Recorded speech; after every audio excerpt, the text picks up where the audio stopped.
welcome to another episode of eLABorate Topics Podcast. We're so excited about this episode. We are now in season 2 of eLABorate Topics Podcast. And this is a weekly podcast where myself and my co-host, Tywauna Wilson and Stephanie Whitehead, comes to you to bring you tips, tools, and guests to help you to excel both inside and outside the lab. And today is just another one of those episodes that we're going to give you some great tips to excel. And today we're going to talk about I am ready, where do I apply? And so we're going to talk about how do you get ready for that job? How do you actually apply and prepare to get into that job? And also some of the follow-up, because if you're really, it's so important to get ready and get that job and also to excel in that job. So today I'm going to start out by talking a little bit about you being ready, and Stephanie will talk about that interview process, how to actually get in, and Tywauna will talk about what are some of the follow-up that happens after that interview. And I know that in medical lab, there is a lot of talk about, jobs. And, first we talk about how short we are, the staffing issues, and the people who are actually in the job talk about things like career development, professional growth, moving to that next step, trying to get the right job. And especially now with COVID and a lot of stress that's going on, people want to make sure that they're in that right job, the job that you really want. And so I'm going to talk about getting ready. And if you know me, when I listen to any of my talks, I talk a lot about moving into that next level career growth and how do you prepare yourself to get there. And so this part about getting ready that I'm going to talk about, I won't go into a lot of details on some of the things that I talk about, but I'm going to refer you to episode 3 in season 2 that I spoke about that number 1 soft skill that's needed for you for that next level career growth. And that piece is really a piece about getting ready, preparing yourself. And so with that, listen to that episode. That's really a prerequisite.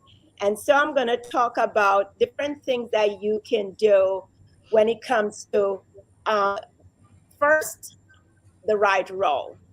What is that right role for me? That's kind of one of the first things you need to do to get ready.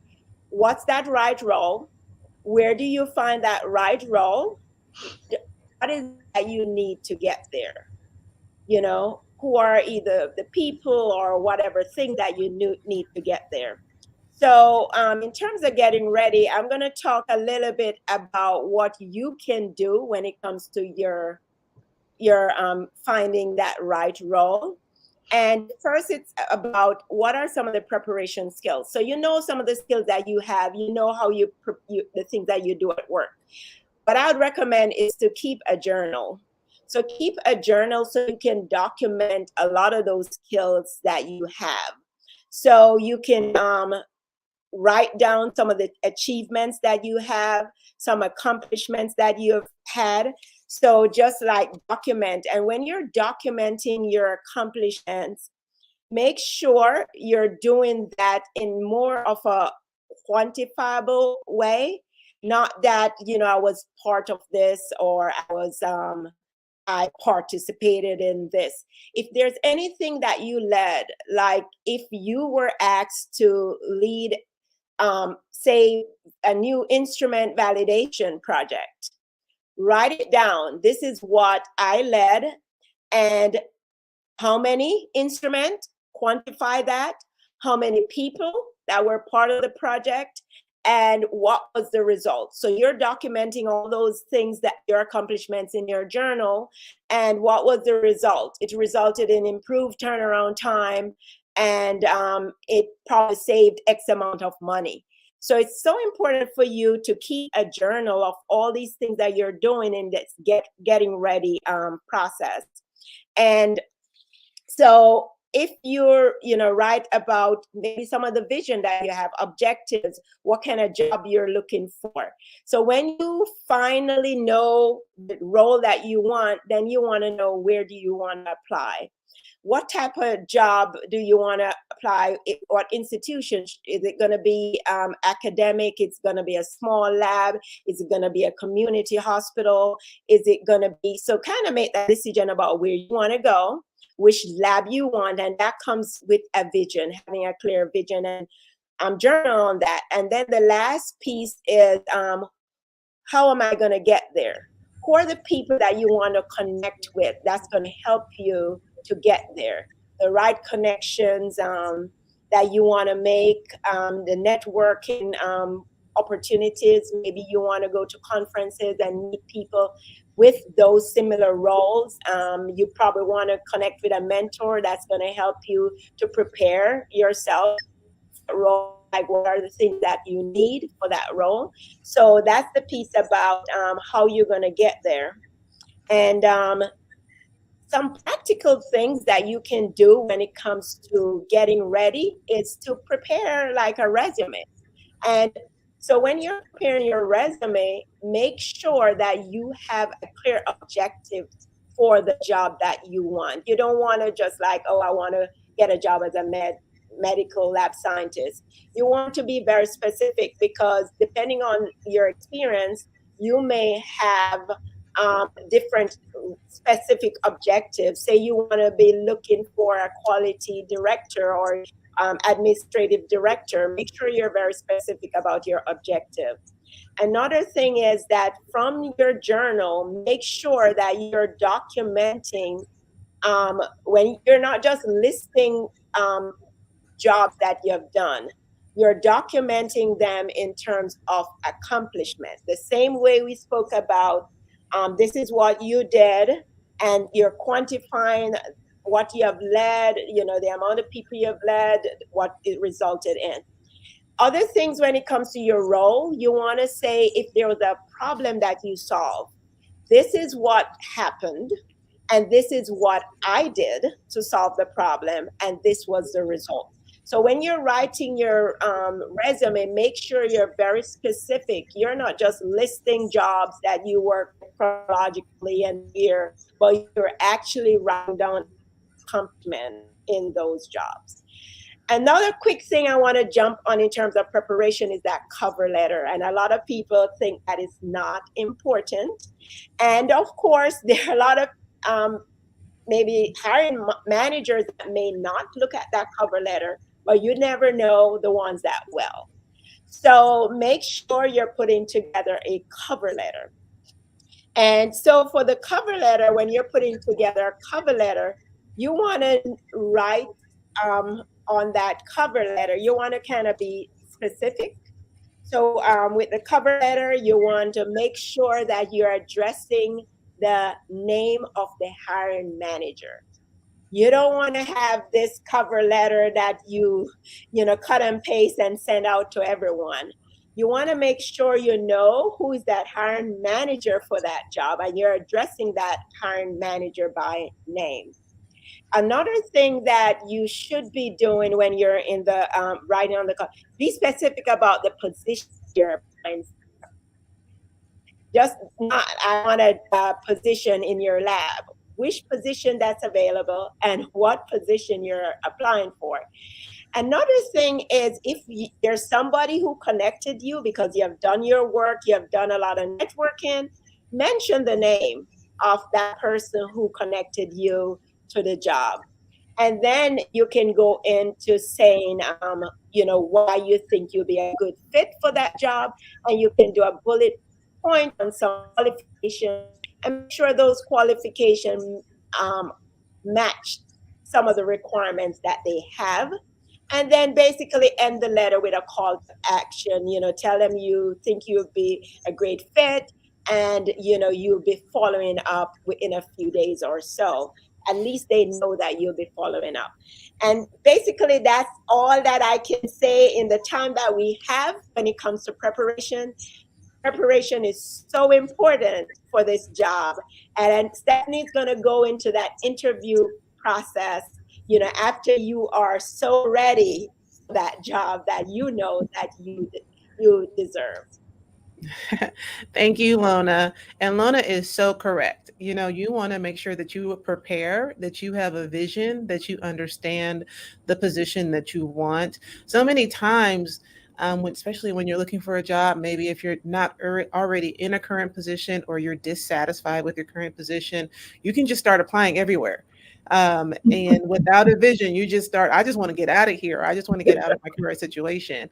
And that can be a little bit dangerous. You know what I mean? You may end up in another situation that you may also be dissatisfied in. And so Lona is so right. You want to take the time to have some vision for your future, create the steps and prepare for where your next steps will be and what you want your next role to be, and really take some time and sit down and think about that. But once you've done all of that homework, you've created your journal, you've created the powerful cover letter with the really impactful objectives in your resume, and you've put yourself out there. Somebody calls you and you have an interview.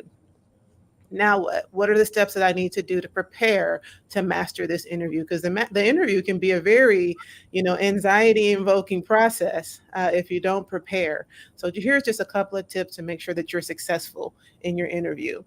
um, Tip one is research the company. Obviously, if you've done the steps that Lona has mentioned, you've already done a little bit of research on this company, you know a little bit about the role, but start learning more about the organization, the laboratory, the hospital system, the research, laboratory, if it's a state laboratory or private laboratory.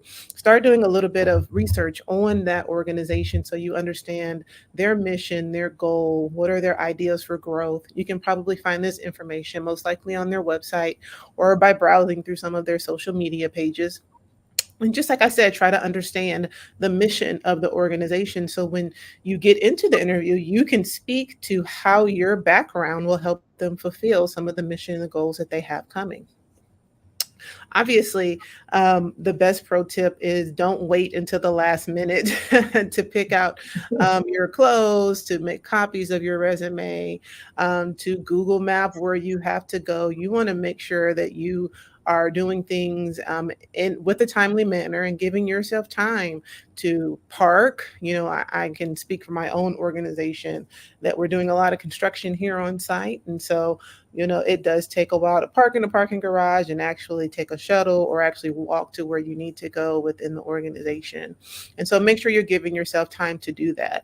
Also, bring a notepad and a pen so you can take notes and maybe jot down names along the way. So when you write thank you notes following your interview, you have all of those names and things clearly documented. Before the interview, you want to review the job questions, just typical job questions, and you can find a lot of examples online. There are several common job interview questions that people typically ask, like, tell me about yourself, or why are you interested in these roles? And these are just common questions that open up any interview conversation. So don't get caught off guard by those. Practice those questions. And if this is one of your first interviews, or perhaps if you haven't interviewed in a long time, practice with a mentor or a trusted friend some of the answers to those questions so you'll be prepared and you'll have something in mind. Many organizations, I know we definitely are moving towards behavioral based interview questions. And so these behavioral based interview questions are common questions now in many laboratories. And the goal of these is to help the interviewer understand really more about your role in the question. Do you have the ability to problem solve? The interviewer is trying to explore how much intuition you have and can you make really sound decisions. And so when these questions are asked, really the goal behind these questions is to see if you would be key in helping solving problems in the laboratory. And so, what the interviewer is wanting to hear is really you tell the story of how you would personally react in certain situations. And so, an example of a behavioral based question might be, has there been a time in the laboratory where instrumentation went down and how did you handle that? Was there ever a time where your supervisor or manager made a decision that you didn't agree with, and how did you handle that? How did you have you ever had to manage multiple projects at one time, and what was the outcome? And so the interviewer is asking specific questions about how you would act in a situation to get a sense of what your behavioral styles are. The best way to tackle these questions is really by storytelling, and using the STAR method. So I like to, really preach the STAR method, and that is by making sure you restate the situation, talk about a task, what was your personal action, and then what was the result. And make sure that you give specifics on that. The next tip would be obviously review the job description. If you're applying for a phlebotomist lead or a tech lead, look at the job description and make specific notes about your background and your resume, maybe things that you've done, either volunteer work or work with professional organizations, that are specific to points in the job description. Where do you complement things in the job description that would help you stand out above the other candidates? A couple of pro tips when it comes to interviewing. Like I said, be prepared for those standard questions, but also don't be caught off guard by certain things that will probably be asked, especially if you advance. Be prepared to have a general idea of what is your salary expectation. You may not have to have a number, but maybe be prepared for what you will say if somebody asks you, what is your salary expectation? Be prepared if this is an hourly position to mention when can you start, or what is your schedule expectations, or are there any exceptions that you may need to make in terms of your schedule. Like I said, don't be caught off guard by some of these questions. And then one of the things that I love to hear from interviewers is at the end, I always ask, do you have any questions for us as an interviewing panel, as an organization? And remember that you were also interviewing that organization. They're interviewing you, but you're interviewing them. And so make sure that you don't miss out on that opportunity to ask them questions.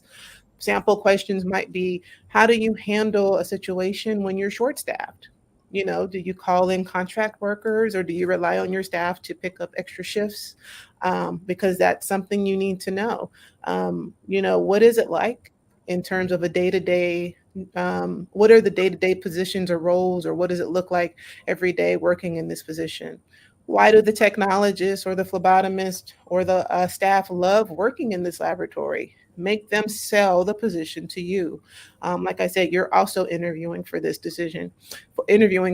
organization. And then finally, a question that'll help guide you into the next steps that Tywauna is going to go over is, when do you plan on making a hiring decision? Am I your last interviewer? Do you plan on making a decision in the next couple of weeks? Just so you kind of force them to give you a timeline. Obviously, like I said before, it can be very nerve-wracking to have an interview. And some of the things you can do to help calm your nerves is to practice your body language. Obviously, try to stay as calm as possible. Take some deep breaths. Try exhaling slowly to try to manage that anxiety and those nerves that you might be feeling. Try to be as genuine as possible. You want to practice your answers, but you don't want to memorize them, because you want to also come across as relatable, and as someone that your employer can connect with. And also stay upbeat and positive. Never, never, never. I'm going to say this again. Never, never, never talk negatively about your previous employer or workplace. Even if you are dissatisfied where you're working and you're, feeling like you're not in the best space, really focus on the opportunities and the experiences that you have learned from the previous employers or previous organizations that you've worked with. Companies want to hire people who are problem solvers and people who bring solutions to the team. So when you come there and you say, well, why do you want to work here? Well, I work for Tywauna Wilson, and she, she can't. And the lab is a very small world. You never know who knows who can pick up the phone and call who. And so you want to make sure that you are making a great impression. Like I said, even if you have a negative experience, get the job first. And then, and then you can talk about it. So those are all the tips I have for you guys. If you're coming up on an interview soon, hopefully those tips have helped you, and good luck. Best of luck in your next upcoming interview. But as always, after you have that interview, there's some follow up to do. You're not done yet. And so Taiwan is going to tell you how to really seal the deal and how to close the loop on any interview you have. Awesome.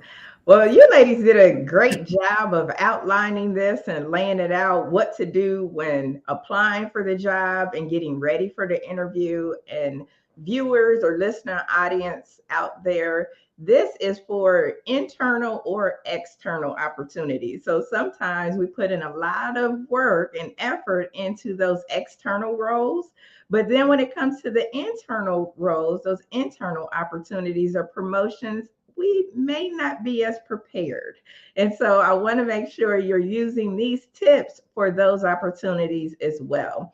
Just because your current supervisor know you, you still should try to sell yourself and make sure that you're the best candidate for the job. I've seen it many, many times where we've had a lead tech position come open or a supervisor role come open, and it doesn't seem like the internal candidate is prepared as much as if they were an external candidate. So I want to make sure that you utilize these tips for either opportunity or promotion opportunity that may come your way. And Lona mentioned some great things about having a journal or your personal brag book. This is not the time to be modest because people are busy and you need to tell them what you have done, what your accomplishments have been. So that is very important. So thank you, Lona, for mentioning that, because many times in interviews, I see that too, where it comes up with that question that Stephanie mentioned, tell me about yourself. And it's like, crickets. Like I forgot everything that I've done. I'm not sure what accomplishments I've had. So having that journal or that brag book is going to be critical. And then all of the outstanding tips that Stephanie gave in regards to your interviewing skills and asking those questions, she's absolutely right that you are interviewing the organization just like they are interviewing you. And so that is that time to ask those questions of, what is a day in your lab like? What should I expect? Is there any flexibility? Is there, any of those things that may be important to you? You should be able to ask those questions of the interview panel. And also, when Stephanie mentioned making sure that you have your clothes prepared and giving yourself enough time to travel. Well, today you're also doing a lot of virtual interviews. So you want to make sure that your background is appropriate. We don't want to see cats running across the back of your screen. I know you laugh and chuckle, but I've seen it. I've seen it for virtual interviews. You want to make sure your camera is positioned correctly so that you're in the center of the screen. You are the center of attention, and we want to make sure that we are seeing you and you're being highlighted in your best light. You want to make sure your lighting is appropriate. And so those are things too. Sometimes when we do virtual interviews, we forget about some of those things. But the reality is, in today's market, you're probably going to do a phone screen, probably do a virtual interview, and before you even would get the opportunity to have an on-site interview.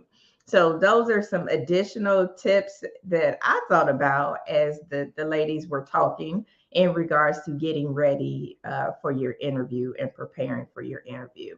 So just to wrap up on some follow-up. Follow-up is very important because it really sets the expectation and it shows your interest in the role, as well as it sets you apart from other candidates on your follow-up or lack thereof follow up. So here's a few tips that you can do in regards to follow up. And Stephanie mentioned several of them, but asking your potential employer What is their projected timeline for the opportunity? When do they plan to fill this role or make a decision?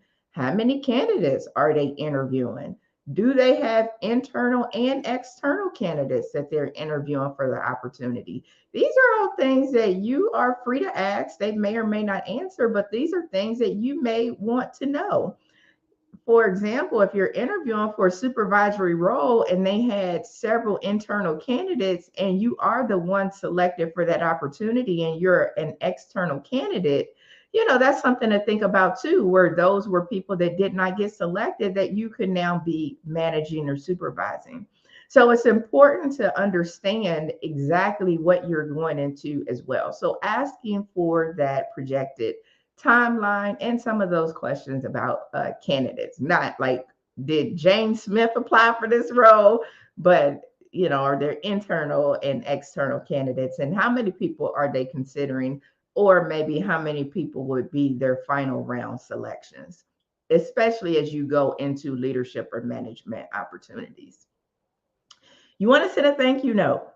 Thank you notes are not out of style. So after an interview, it's a good way to express your gratitude and show your appreciation for the interviewer or interviewers, however many people were on your panel, because more than likely you are interviewing with more than one person in today's market. And so showing your gratitude for their time and for taking the opportunity to interview you. So a thank you note. You can do that via email, or you could do it with a handwritten note. I've seen both ways, and both of them, I appreciate both of them.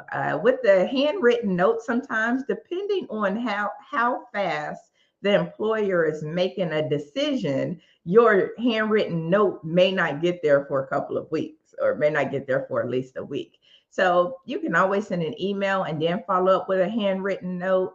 I'm thinking back over my time of being in leadership, and I've only seen it maybe twice of being in leadership where I've seen a handwritten note.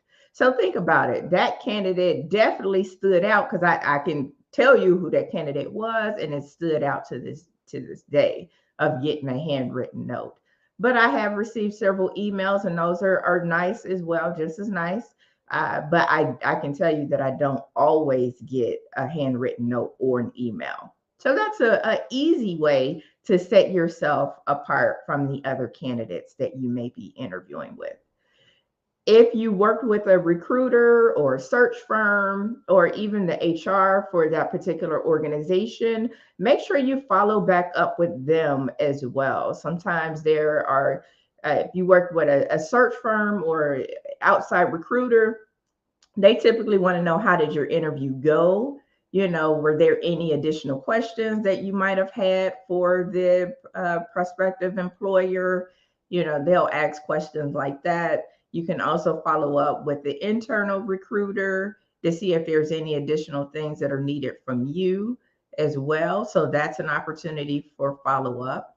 And then once you have that timeline, you want to follow up towards the end of their projected timeline. So if it's been a while since you heard anything and they said, well, they're going to make a decision within the next 2 weeks, that 2 weeks have come and gone, and you've not heard anything, then you can take a moment and think about, when did they say they were going to reach out to candidates, and then you can follow back up with whoever was your contact, whether that's the internal recruiter or the external recruiter. Sometimes the interviewing manager may give you their business card. So I would follow up with whoever was your primary contact.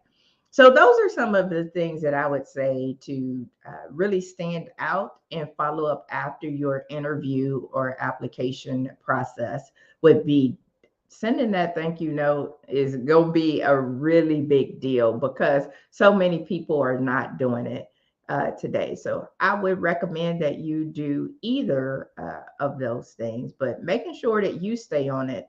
And one last thing that I would suggest, especially if you are in the market and you are applying for a lot of different jobs, as Stephanie said, will be to be organized with it. Maybe create an Excel or a spreadsheet or Word document, whatever works for you, so that you can track when did you submit your application? When did you have an interview, a first interview? When did you actually go on site? When did they actually say that they were going to make a decision, and who was the contact person? That way you have an organized way of keeping it in order, because as medical laboratory professionals, you have options today. And I know that you may be contending a few different employers or a few different offers. And that's a great way to keep things organized, and so that you are following up appropriately, and to know who did you send a thank you note to, who did you follow up with, who should you be following up with, or whatever the case may be. So ladies, what do you think about that? I definitely agree, and I can speak personally that I've gotten caught with applying for several different jobs and then not keeping track and then forgetting, and having to kind of be sneaky about how you ask questions, trying to get a little bit. What'd you say? Wait, what street was this? And so those are definitely good ideas, and also the tips about virtualness, because as unfortunately we continue in this pandemic and cases continue to go up and down in different cities and different states, especially if you're applying for a job out of state, then that virtual advice will definitely come into play, as organizations maybe limit the visitors that they have on site, or maybe try to protect the visitors that they have on site from coming in the hospital or coming on site when they don't need to. So very good advice. Yeah, that kind of reminds me of many years ago. I applied for several jobs. And at the time, I actually had two jobs at that time. And I was trying to move out of my part-time job. And I applied to this job, and they wanted me. I got in that job, and I was getting ready to quit my part-time job, and they wanted me to actually do, I think it's some training. And you say all labs know each other. They found out that I had other jobs, and they're like, you may be trying to test us out. You're trying to test the water. We heard that you were over there. So make up your mind. What do you want to do? So you have to be really careful, because it's a very small world, that lab world, and managers speak to each other. And so that was my experience years ago. Another thing that like Tywauna mentioned was the handwritten note. That is really great for internal applicants, because I remember my last position, I just walked around and I dropped off handwritten notes to all of the interviewers. I dropped it in their mailbox. And so that works for internal, but maybe a bit difficult if you have to put it in the mail or something. So that's a quick tip. If you're internal, then use that opportunity for handwritten notes. I think, kind of piggybacking on what Lona said, no matter if it's internal or external, and if you actually get the position, congratulations, but there's always a professional way to exit your previous position. I've seen so many people who maybe are tired of the bridge and don't mind burning it down. but but never, like we said many times, it's a very small lab world, and you never know who you may end up having to work with again, who you may end up having to work for or work under. And so never burn a bridge. There's a professional way to exit an organization given the appropriate notice. If you're not sure, make sure you're reading the employee handbook for your current position so you understand the appropriate protocol for exiting your current position professionally. And nobody takes it personal. We all know that you have to leave a current position to move up, move laterally, or get to the next place you want to go in life. But you never want to burn a bridge. There have been so many times where I've seen where people have, just quit, walked out, said they were going to lunch, never came back, only to apply for a position at another lab where some of those same people work, and they have that bitter taste, that sour taste of who you were in those previous organizations, based on how you quit your job. So keep that in mind too. Those were some good points. And you're right. People's memories are long.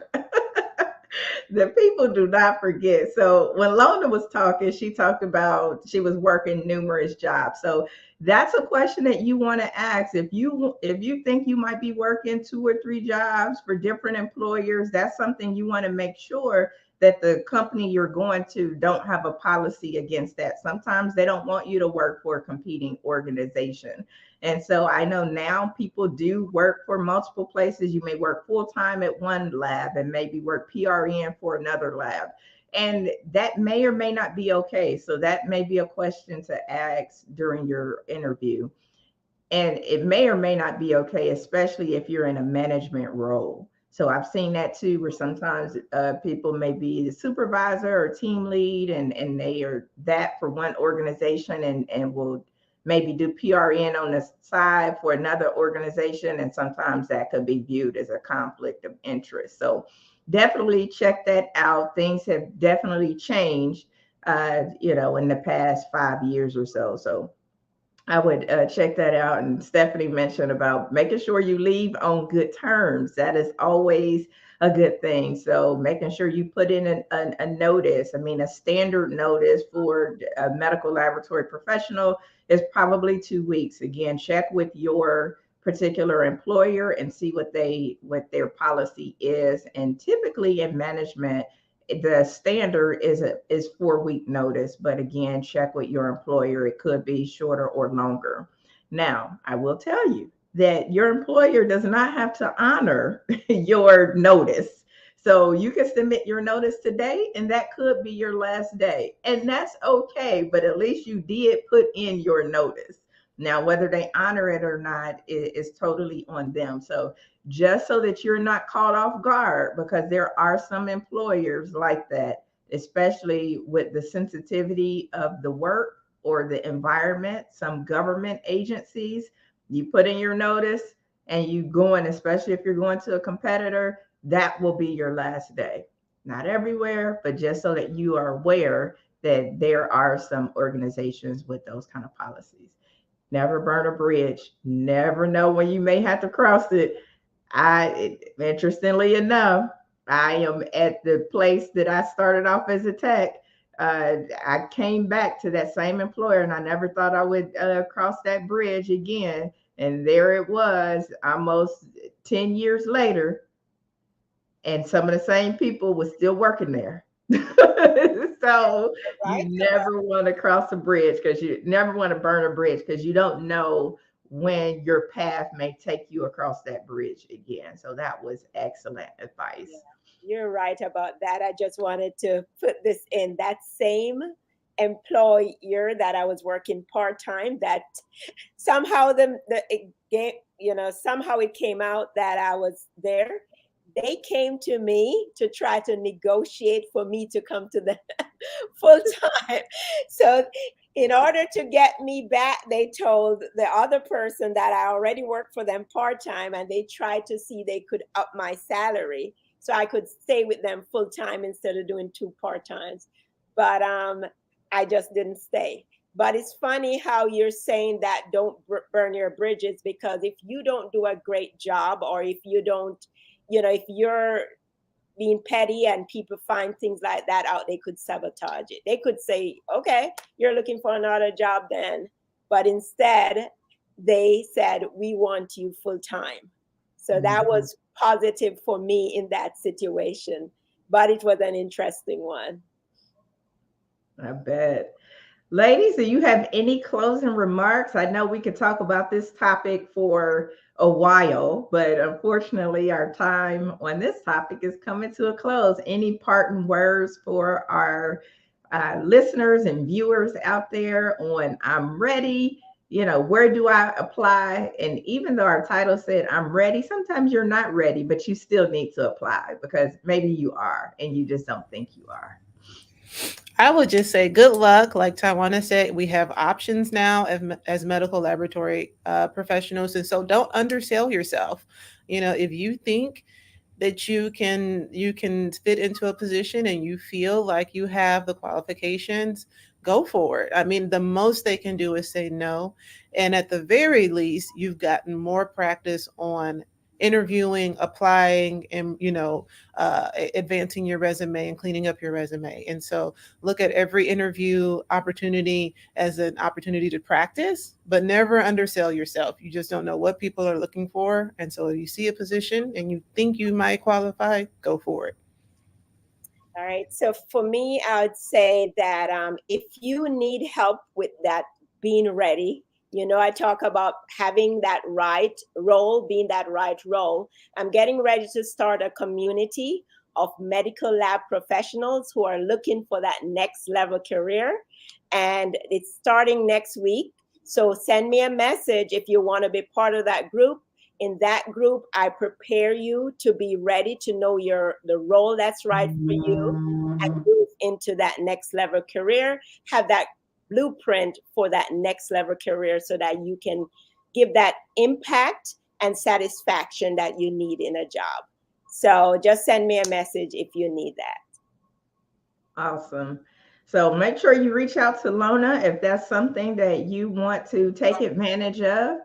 And thank you so much for tuning in to this episode of eLABorate Topics. We are your hosts, Tywauna Wilson, Stephanie Whitehead, and Lona Small, coming to you week after week with our podcast and new guests, new topics. If you're interested in being on this show, make sure you reach out and send us a note, or you can go to the directimpactbroadcasting.com and fill out the guest interest form. We would love to hear from you. And also, don't forget to share out this podcast with your audience, because you might be the key that'll open up somebody else's door. So they probably need to hear the tips we discussed today. So until next time, my friends, have an awesome week.